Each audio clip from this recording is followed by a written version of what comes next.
Welcome to The Explainer. Today, we're going to break down a pretty fascinating and, let's be honest, often talked about idea: unlocking your potential through a 30-day semen retention journey. We're going to walk through all the claims, the timeline, and the science behind it.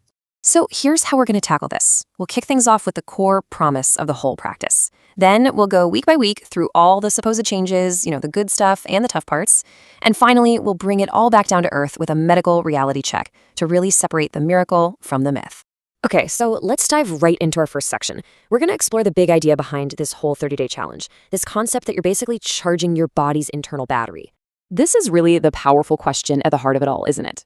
The core idea is that by conserving this vital substance, you're essentially recharging an internal power source. And that charge can lead to some pretty profound transformations in your appearance, your mental state, and even how other people see you. Okay, so to really get this, we've got to define what we're actually talking about. According to medical sources, semen is not just some simple fluid. It's a highly complex biological substance. Think of it like a cocktail of components, all designed for a very specific job. And this is where it gets really interesting when you look at the breakdown. This fluid is just packed with micronutrients. You've got fructose for energy, essential minerals like zinc and magnesium. So the argument is that regular expulsion means your body is constantly losing these valuable resources. All right, let's get into the very first stage of this journey.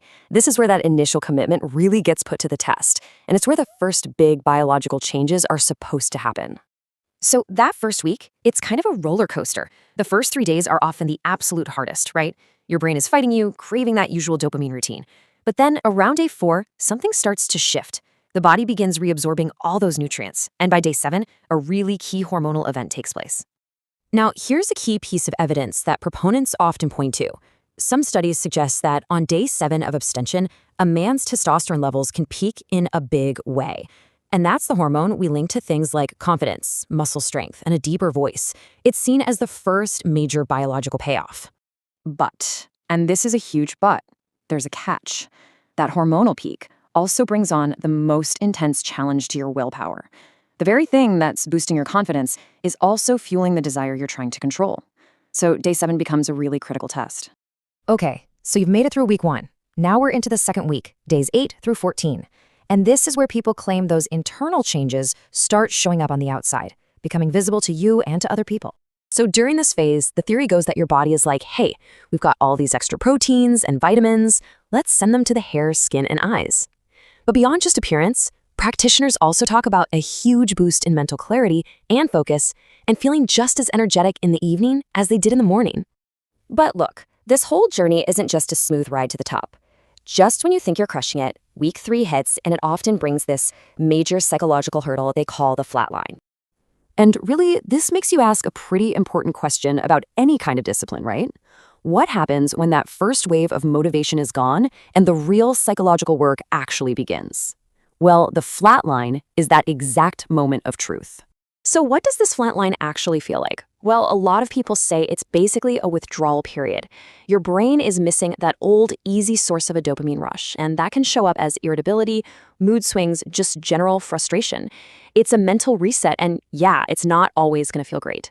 Now, this is super important to understand, especially when you're in that tough phase. From a medical perspective, many people worry that something like a nightfall or a wet dream means they've failed. But Dr. Pooja makes it clear this is a completely natural biological function, not a break in your discipline. It's just your body's way of doing some housekeeping. All right, let's talk about the home stretch, the final week, from day 22 to 30. For anyone who manages to push through that flatline, this stage is described as a time of real inner calm and some deep psychological benefits. So in this last leg of the journey, the benefits people talk about are less about that raw energy spike and more about a kind of refined control. We're talking less social anxiety, a feeling of confidence, making eye contact without that underlying guilt some people feel. Physically, muscle recovery gets better. And mentally, that raw sexual energy gets channeled into creative stuff. And maybe the biggest takeaway from this final phase is something called a dopamine reset. Basically, your brain's reward system, which is no longer being overstimulated, starts finding joy in the simple, everyday things again. You don't need those intense highs to feel happy and fulfilled anymore. Okay, so we've walked through the whole 30-day timeline as people describe it. But now it's time for the million-dollar question. Is this some kind of miracle cure, or is it all just a myth? Let's get into the medical reality of it.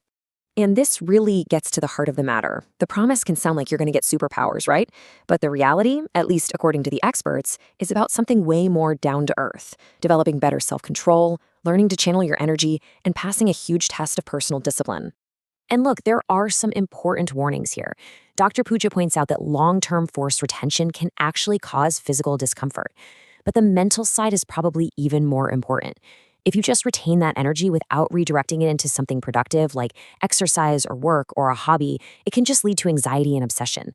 The benefits don't just happen on their own. So at the end of the day, the real message seems to be this.